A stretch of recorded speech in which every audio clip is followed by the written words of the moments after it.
Bismillahirrahmanirrahim. Assalamualaikum warahmatullahi wabarakatuh. Hari ini insyaallah kita akan membahas ayat pertama di surat Al-Kahfi atau Al-Kahf, ya, ayat 1 di surat Al-Kahf juz 15. A'udzu billahi minasy syaithanir rajim. Bismillahirrahmanirrahim.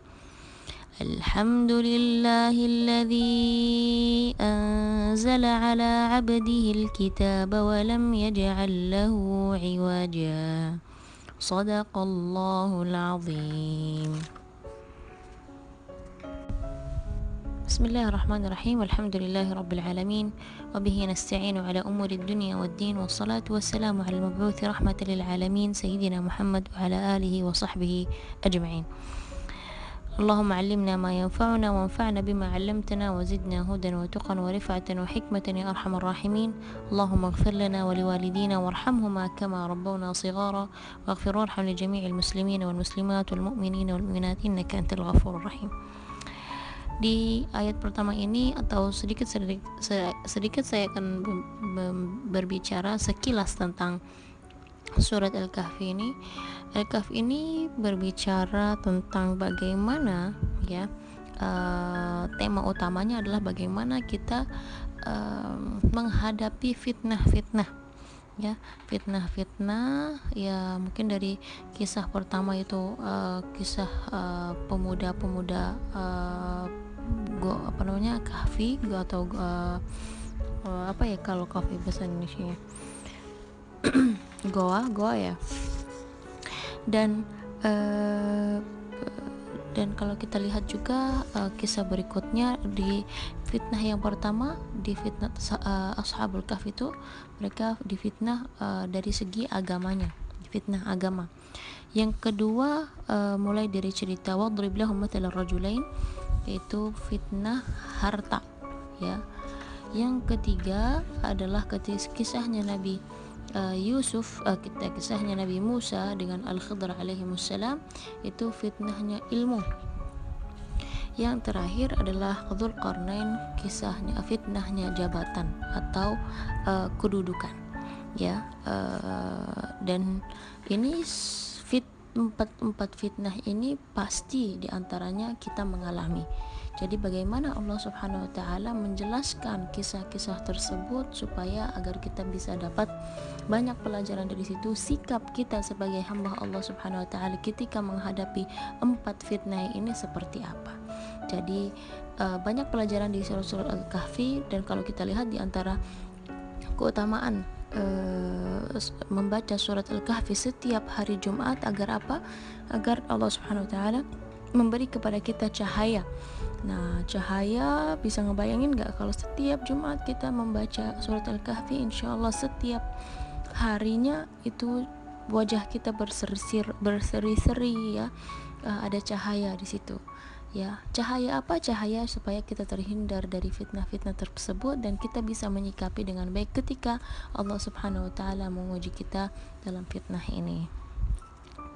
Alhamdulillahilladzi anzala ala 'abdihi al-kitaba wa lam yaj'al lahu 'iwaja.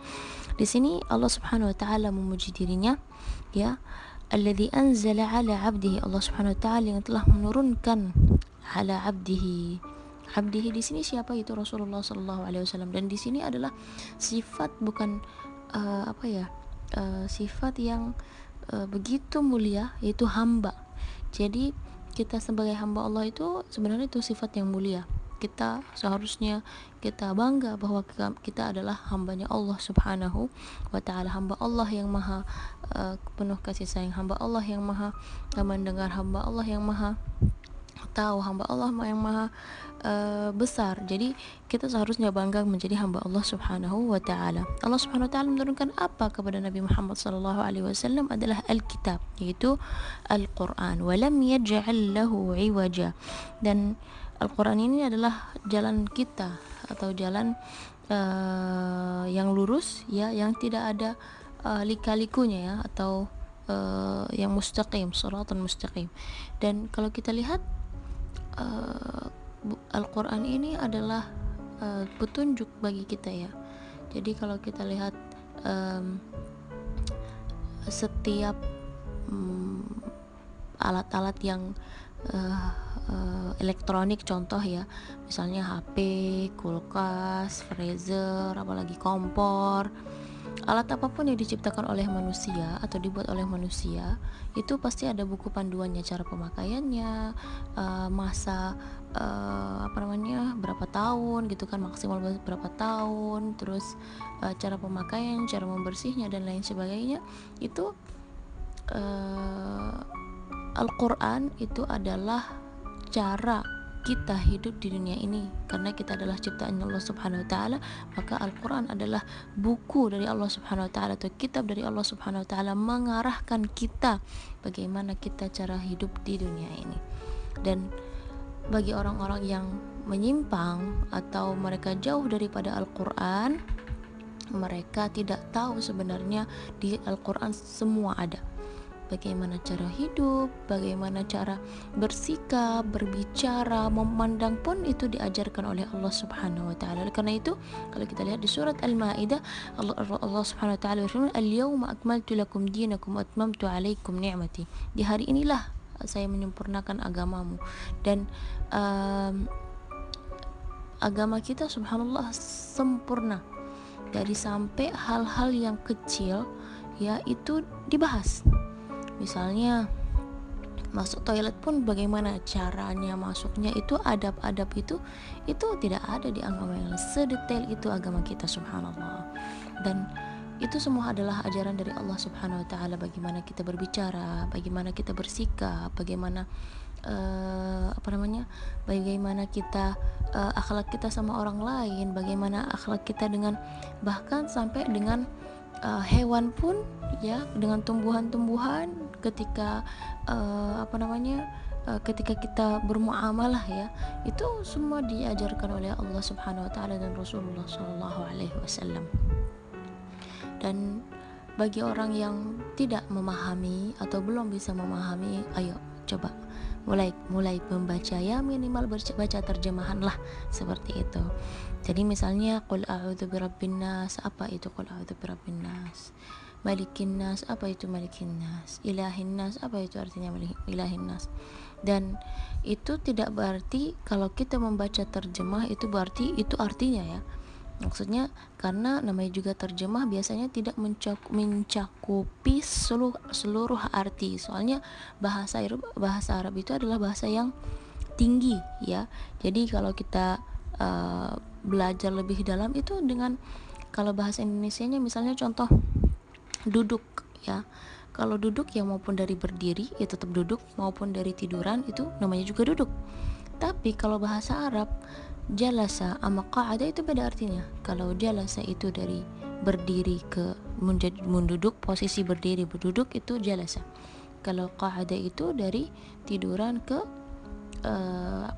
ke duduk.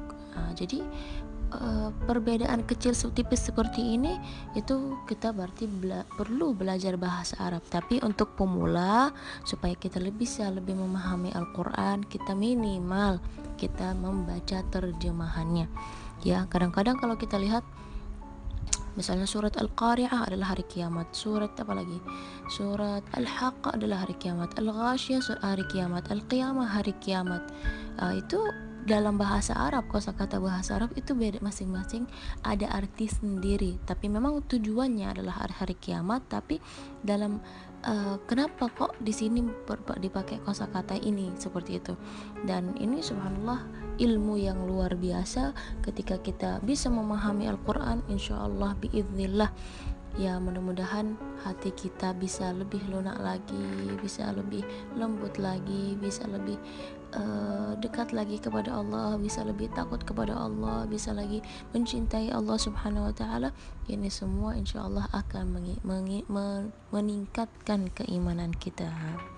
Baik, mudah-mudahan benar kita menjadikan Al-Quran adalah buku yang kita bisa pakai buat sehari-hari kita ya, buku yang ayat-ayatnya yang kita bisa lantunkan setiap hari, dimana di satu hurufnya saja sudah mendapat begitu banyak kebaikan, begitu banyak keberkahan. Mudah-mudahan insyaallah kita istiqomah di bulan Ramadan untuk mengkaji ayat-ayatnya dan belajar dan tilawah dan tadarus bukan hanya di bulan Ramadan saja, tapi insyaallah kita bisa istiqamah sampai setelah bulan Ramadan. Hadza wallahu taala a'la wa a'lam wa sallallahu ala sayyidina Muhammad walhamdulillahi rabbil alamin.